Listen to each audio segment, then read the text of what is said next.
ზოგადად სამწუხაროა, რომ ამერიკის შეერთებული შტატების წარმავალი ადმინისტრაცია მის ბოლო დღეებს იყენებს იმისთვის, რომ საბოტაჟი მოუწყოს ქართულ-ამერიკულ ურთიერთობებს და მომავალ პრეზიდენტს დაუტოვოს ამ მხრივ რთული მემკვიდრეობა.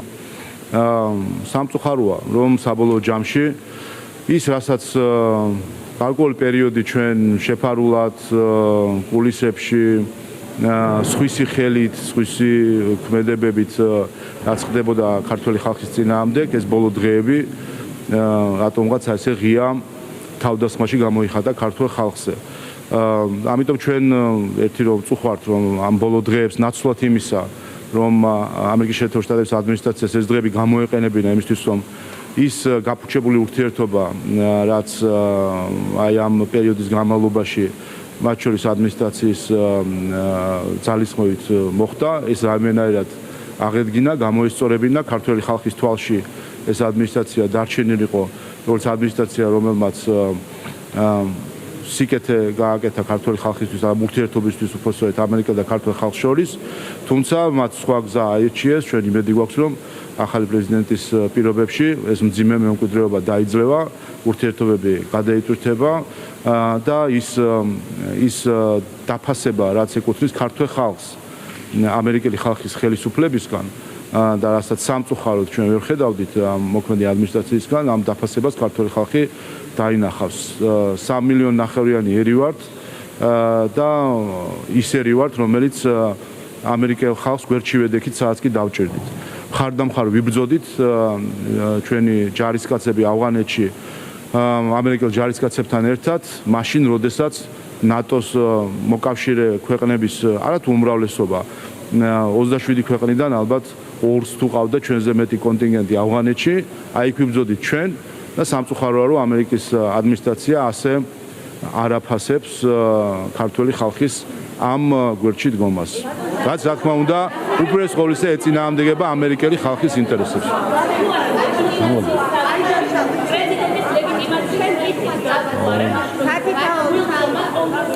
აი აქეთ და გადმოვალ. აი დააზუსტეთ, მე აქეთ, მე აქეთ. დააზუსტეთ.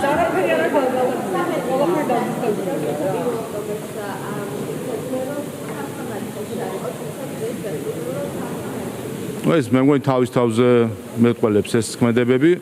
ჩვენ ნახეთ მაშინ საელჩომ Facebook-ზე ის რაღაც ცოტა გაუგებარი სერია რომ ჰქონდათ ბანერიც კი გამოდოდა ქართულ ხალხს გეოგრაფიის სწავლა განიზრახა ქართული ხალხისთვის და მინდა დავარწმუნო ამერიკის შეერთებული შტატების თითოეული თანამშრომელი რომ ქართულ ხალხს არაფერი სასწავლებელი გეოგრაფიაში არ აქვს, თუმცა გეოპოლიტიკაც რომ კარგად გვესმის, ესეც დადასტურდა იმით რომ აქ თავარი არა გეოგრაფიული მანძილებია, არამედ პოლიტიკური გავლენები და ესეც დადასტურდა ამ გადაწყვეტილებით, რომელიც მოვისმენთ ამერიკის შეერთებული შტატების ადმინისტრაციამ.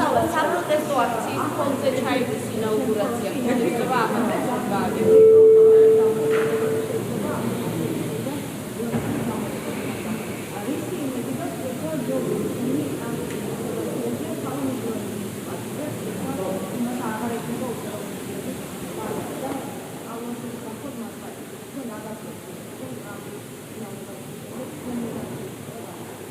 ან სხვის ინაუგურაციაზე სხვის მიერ დაპატიჟება ცოტა უცნაური ქმედება არის, ჩემი აზრით უცნაური ქმედება არის. ამიტომ იმედი მაქვს რომ ეს უცნაურობებიც დარჩება წარსულს. ეს მე მგონი ეს ინაუგურაცია იცით ვისი ინაუგურაციაც არის და თუ მას ტრამპს თუ სურს ვინმეს მოწვევა, მე მგონი მას არ მოერიდებოდა ვინმეს მოწვევა. პრეზიდენტის ადმინისტრაციაში. დიახ, ორბელი, რა თქმა უნდა. უყურეთ, კიდევ ერთხელ ეს შენობა ქალბატონ სალომეს მემკვიდრეობით არავის გადაუცია. ეს შენობა ეკუთვნის ქართულ ხალხს და მის პრეზიდენტს. დღეს ფიცის დადების შემდეგ საქართველოს პრეზიდენტი აღარ იქნება ქალბატონი სალომე ზურაბიშვილი და საქართველოს პრეზიდენტი იქნება მიხეილ ყაველაშვილი. ასე რომ უყურეთ, დღეიდან უნდა ქალბატონმა სალომემ დატოვეს ეს რეზიდენცია, რომელიც ეკუთვნის ქართულ ხალხს და არ არის მისი პირადი ფუფუნების საგანი.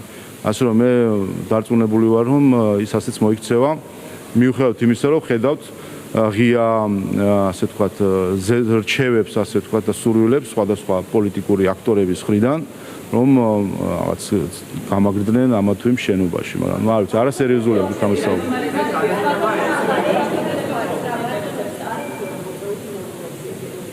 ანუ ამაზე გიპასუხეთ მე კიდევაც ეს რაც შეეხება პრეზიდენტის ინაუგურაციას, უპირველეს ყოვლისა არის საარჩევნო კოლეგია ამ ინაუგურაციის მონაწილე, რომელმაც აირჩია პრეზიდენტი, გარდა ამისა მთავრობა, კონსტიტუციური ორგანოები, თავდაცვის ძალების წარმომადგენლები, რელიგიური კონფესიების წარმომადგენლები, ასე რომ ყველა ის პირი, ვინც მნიშვნელოვანია, რომ ასეთ ოფიციალურ ღონისძიებაზე იყოს.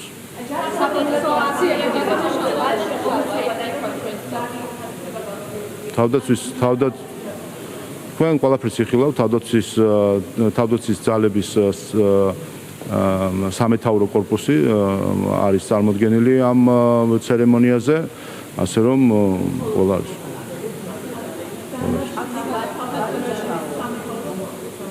დიახ. ყველაფერს ნახავთ. ანუ აღლუმი არ იქნება ბატონო, თუ აღლუმს თუ რამეს გულისხმობთ არა. არა. ბატონო თავისუფალი ქვეყანა არის, ეს არის პირველი შემთხვევა. იგივე ხალხი, ვინც 2018 წელს აპროტესტებდა სალომე ზურაბიშვილის ინაუგურაციას, დღეს იდგება ქუჩაში. ზუსტად იგივე ხალხი ერთ-ერთში. და იცით ისტორიის გამეორებასთან დაკავშირებით, ახლა უკვე კომედიად მეორდება ეს ისტორია. იგივე სახეები, ვინც აპროტესტებდა ქალბატონის სალომის ინაუგურაციას, გახსოვთ თელავის მისადგომებში, როგორც ცდილობდნენ თელავის აღებას იმისთვის, რომ იქ რაღაც ჩაეშალათ ალბათ ღონისძიება თუ რა ვიცი რა განზრახა ჰქონდათ, ზუსტად იგივე ხალხი დღეს აპროტესტებს ინაუგურაციას. რა ვიცი, ისტორიიდან ვერაფერს ვერ სწავლობენ, მაგრამ ისტორია მათ შესაბამის გაკვეთილს ასწავლის მაინც. დიახ. რა შეიცვალა? ჩვენ 33 წლის წინ გამოაცხადეთ დამოუკიდებლობა იმისთვის, რომ ჩვენი ხელმძღვანელების ხვებს არ დაენიშნა და ლეგიტიმაციები არ მოეცა ჩვენი ხელმძღვანელებისთვის. ნამესტნიკების ცეკასდივნების პერიოდი ჩვენ ჩავაბარეთ წარსულს მაშინ, როდესაც ზუსტად ამ დარბაზში გამოცხადდა ქვეყნის დამოუკიდებლობა. ამიტომ ერთადერთი ვინც აძლევს ლეგიტიმაციას ხელისუფალს, ეს არის ხალხი. ეს კონსტიტუციაში ჩვენ გვიწერია, რომ ხელისუფლების წყარო არის ხალხი და არა უცხოელი რომელიმე პოლიტიკოსი. ეს არის დამოუკიდებლობა აღმოჩნდა, რომ ოპოზიციის ნაწილი ჩვენი დამოუკიდებლობის 33 წლის თავზეც კი არის მონურ ვასალურ ფსიქოლოგიაში, როდესაც ის იყურება გარედან ვინ რასში შეაქებს, ვინ რაზე გააკრიტიკებს და ასე შემდეგ და არ უყურებს ხალხს. ამიტომაც წააგეს 26 ოქტომბერს არჩევნები. შეგახსენებთ, რომ რეგიონში არც კი დადიოდნენ. თბილისში, დიდ ქალაქებში, რეგიონში ხალხს საერთოდ არ ხვდებოდნენ. გაიხსენეთ რა ხდებოდა წინა საარჩევნოდ. ერთადერთი ინსტრუმენტი თუ მეთოდი კამპანიის ჩატარებისა, ეს იყო მათკუთვნილ ტელევიზიის სტუდიებში გამოკეტვა და უცხოელ პოლიტიკოსებთან კომუნიკაცია. ეს იყო ერთადერთი. ხალხი არის სრულიად საქართველოს მოსახლეობა და არა მხოლოდ ის ადამიანები, რომელიცაც რაღაც ერთი პოლიტიკური გემოვნება აქვს, ან მეორე. ჩვენ ამ არჩევნებში ვნახეთ, თუ არ ვცდები, 700,000 ადამიანმა ოპოზიციას დაუჭირა მხარი. მე არ მგონია, რომ გუშინ 700,000 ადამიანი ნახეთ, ამიტომ უფრო მეტია. არა, უყურეთ, მე იმას გეუბნებით, უფრო მეტი მიუხედავად იმისა, რომ უფრო მეტი ადამიანი არის, ვიდრე ჩვენ სხვადასხვა საპროტესტო აქციაზე ვიხილეთ ისინი, რომლებიც ოპოზიციას უჭერენ მხარს და ამ მხრივ შეიძლება ქართულ ოცნებას ეწინააღმდეგებიან. მიუხედავად ამისა, ამაზე მეტი არის ადამიანი, რომლებიც მხარს უჭერენ კონსტიტუციას, რას ქვია. და სადაირღვა ბოდიში. ხო, რაც შეეხება კონსტიტუციას, მოკლედ, რაც შეეხება კონსტიტუციას, ჩვენ ვიცით ერთი რაც დანამდვილებით ვიცით, რომ ქალბატონმა სალომემ დაარღვია კონსტიტუცია არაერთხელ, ეს ვიცით.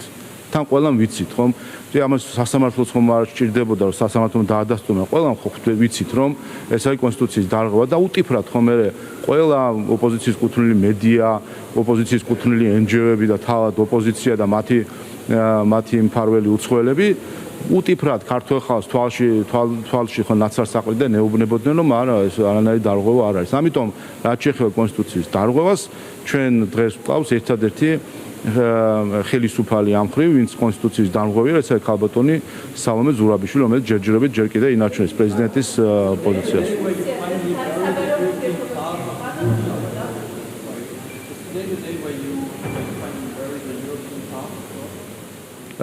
Could you repeat please?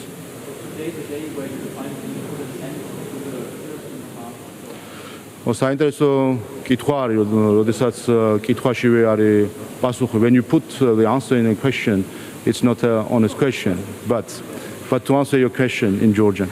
რაც შეეხება საქართველოს ევროპულ მომავალს, მე ყველას შევახსენებ. მაშინ, როდესაც ჩვენი კარი ევროპისკენ ჩარაზული იყო, მათ შორის ევროკავშირის წევრი ქვეყნების მხრიდან, როდესაც მათ შორის გერმანიის მხრიდანაც, როდესაც არანაირი პერსპექტივაც კი არ ჩანდა ევროკავშირში წევრობისა, ჩვენ 2014 წლიდან მას შემდეგაც ხელი მოვაწვევთ ასოციაციების შეთანხმებას, მოწინავე ქვეყანა ვართ ასოციაციების შეთანხმების შესრულებისა და ქვეყნის დაახლოებისა ევროპულ სამართლებრივ თუ ინსტიტუციურ სივრცეში. მე ასევე შეგახსენებთ, რომ ყველა კვლევით, მათ შორის ევროკომისიის ანგარიშის მიხედვითაც კი და გთხოვთ ჩახედოთ ევროკომისიის ანგარიშს, აი ბოლო ანგარიშსაც ოქტომბერში, თქვენ ნახავთ, რომ საქართველოს უსწრებს უკრაინასაც, მოლდოვასაც და ბოსნია-ჰერცეგოვინასაც თავისი ინსტიტუციური თუ სამართლებრივი დაახლოების მხრივ. მე შეგახსენებ და ჩახედეთ საერთაშორისო რეიტინგებს, რომელიც სამართლის უზენაესობას, ხელისუფლების გამჭვირვალობას ეხება, კორუფციის დაბალ დონეს ეხება. საქართველოს უსწრებს არა მხოლოდ ევროკავშირის კანდიდატ ყველა ქვეყანას, არამედ ზოგიერთ ევროკავშირის წევრ ქვეყანასაც. ასე რომ საქართველოს თავის გზას ევროპისკენ აგრძელებს. სამწუხაროდ ხშირად ხედავთ ჩვენ რომ არის ამ ნაბიჯების დაუფასებლობა ზოგიერთი ევროპული პოლიტიკური ჯგუფების მხრიდან. ჩვენ ერთადერთი რამ დაგვრჩენია რომ ჩვენი საქმე კეთილსინდისიერად ვაკეთოთ და ჩვენი განაცხადია რომ 2028 წლამდე ანუ ამ მოწვევის პარლამენტის ბოლომდე ჩვენ ასოციაციების შეთანხმების 90% გვექნება შესრულებული და ამ მხრივ 2030 წელს ჩვენ ვიქნებით ყველა კანდიდატ ქვეყანასთან შედარებით ყველაზე უფრო მომზადებული ქვეყანა. ამიტომ ვთხოვთ რომ ეს სიტყვები დაიმახსოვროთ და 2030 წელს შეგიძლიათ გადაამოწმოთ რომ საქართველოს იქნება ყველაზე მომზადებული ქვეყანა 2030 წელს სხვა კანდიდატ ქვეყნებთან შედარებით ევროკავშირში წევრობისთვის. რამდენად დაინახავს, რამდენად ობიექტურად შეაფასებს ამას ევროკავშირის 27-ვე ქვეყანა და თითოეულის ხმას განამწყვეტი მნიშვნელობა აქვს, ეს ჩვენს ხელში არ არის და ჩვენ ხედავთ, რომ სამწუხაროდ პოლიტიკური მიკერძოებაც არ არის უცხო ევროკავშირის სხვადასხვა წევრი ქვეყნის პოლიტიკურ ელიტაში.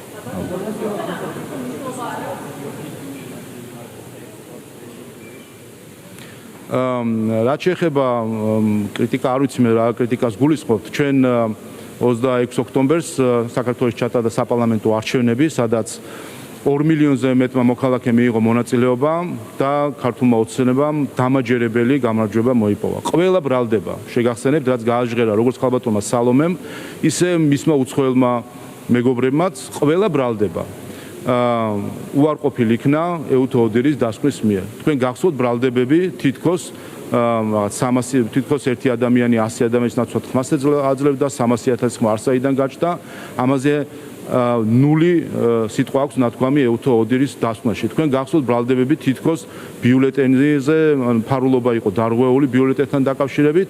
ამაზე არაფერი არ აქვს ნათქვამი ასეთ რომ ამას ჰქონდა რაიმე მასობრივი ხასიათი. თქვენ გახსოვთ თავარი ბრალდება, რასაც მათ შორის ზოგიერთი ევროპელი პოლიტიკოსი საუბრობს დღეს და ცრუ ნარატივები საქართველოსთან დაკავშირებით, თითქოს და რუსეთის ჩარევასთან დაკავშირებით საქართველოს არჩევნებში. არც ერთი სიტყვა ეუთო ოდირს ამაზე ნათქვამი არ აქვს, არც ერთი ფაქტი, არც ერთი ეჭვის საფუძველიც კი რომ ესეთი ჩარევა იყო არ არსებობს. ამიტომ კითხვები ჩვენ გვაქვს იმ ევროპელი პოლიტიკოსების მიმართ, რომლებიც აკრიტიკებენ ჩვენ არჩევნებს, რა არის ეს, რა საიდან მოდის ეს ცრუ ნარატივები მაშინ, როდესაც ნული მტკიცებულებებით ქართველი ხალხის ნებას ეწინააღმდეგებიან. და ერთიც ჩვენ გვახსოვს, რომ ეს არჩევნები სამაგიეროდ ჩატარდა ზოგიერთი ევროპელი პოლიტიკოსის უშუალო მონაწილეობით წინასაარჩევნო კამპანიაში. თქვენ გახსოვთ, მათ შორის გერმანიის სახელმწიფო პარტიის წარმომადგენელი ბატონი როთი,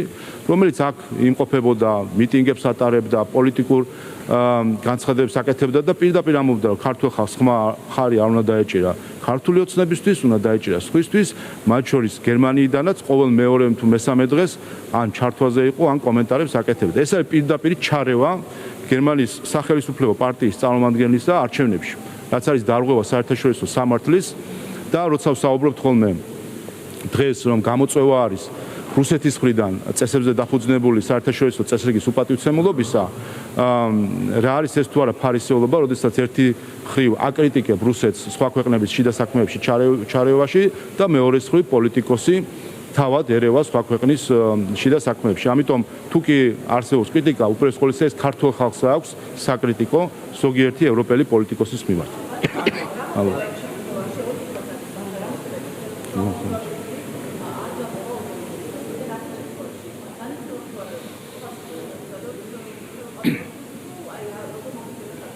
ეს შენობა ქალბატონ სალომეს არ მიუღია მემკვიდრეობით, ეს შენობა ეკუთვნის ქართულ ხალხს. ის აქედან გამომდინარე სხვა გადაწყვეტილება მისი მხრიდან გარდა იმისა, რომ ეს შენობა დატოვოს და მისცეს შესაძლებლობა ქართველი ხალხის პრეზიდენტი იყოს ამ შენობაში, მე ვერ წარმოვიდგენი. მადლობა.